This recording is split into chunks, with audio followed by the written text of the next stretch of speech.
Good day everyone. So in this video, I'll be sharing to you how to create a simple circuit and a code about the laboratory exercise number 2 entitled Push Button Switches and Digital Inputs.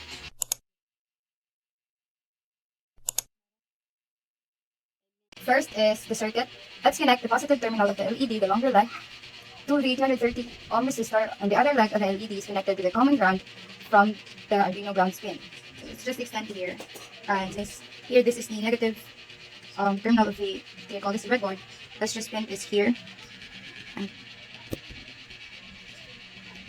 but first, let's establish our let's connect wires to the common ground and the, they call this 5D source. So the negative terminal of our breadboard will go to the ground pin in the Arduino board, and then the positive one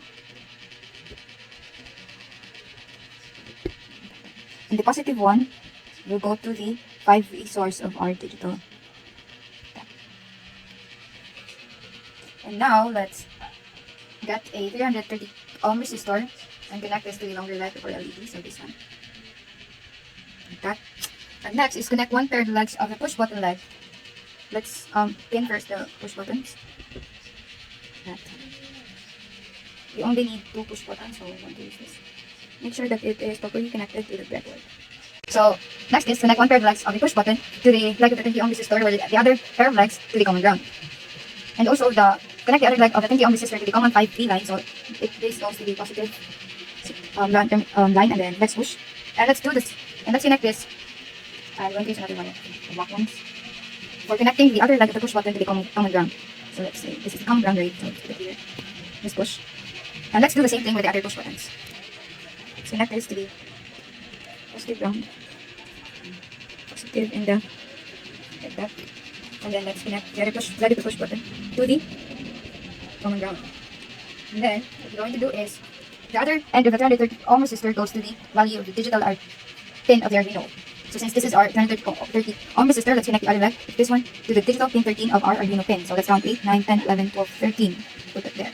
The next part is finally connect the push buttons output pins between the legs of the push buttons and the 20 ohm resistor to the digital pins 8 and 9 of the Arduino only. So let's connect this one to the Arduino pin of the right one goes to the Arduino pin, or digital pin 8. And the other one goes to digital pin 9 of the Arduino board. And now let's proceed to the code. So this will be the code that we're going to use for the push button switches. And this was copied from the laboratory exercise. So now let's try to verify and upload this code to our Arduino software, and let's observe if the circuit is functional using this code. So now let's try to press the left button to see if our LED will light up. So yeah, it lights up.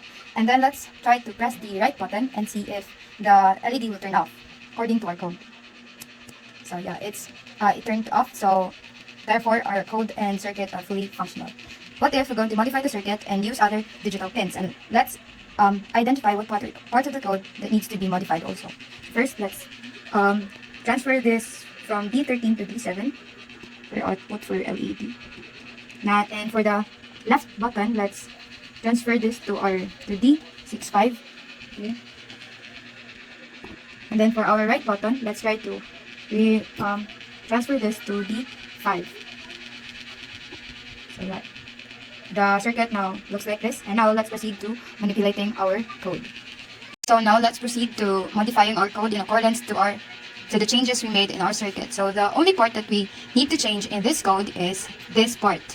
Since for the red pin we used 7, so let's try to change this to 7. And for our left button pin we used digital pin 6, and for our right button we used the digital pin 5 of the Arduino board. So now let's try to verify this. After verifying, let's try to upload again the code. Since it is done uploading, let's try to observe our circuit.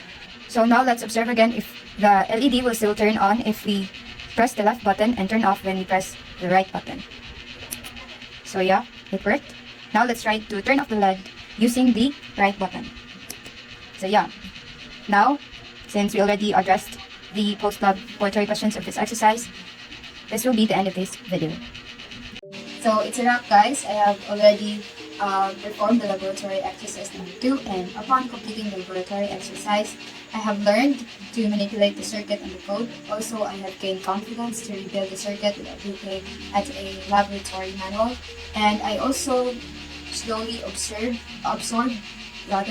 particular knowledge about Arduino software and hardware, which is essential in developing solid electrical and electronics engineering functions. So that's it. Thank you for watching, and God bless you.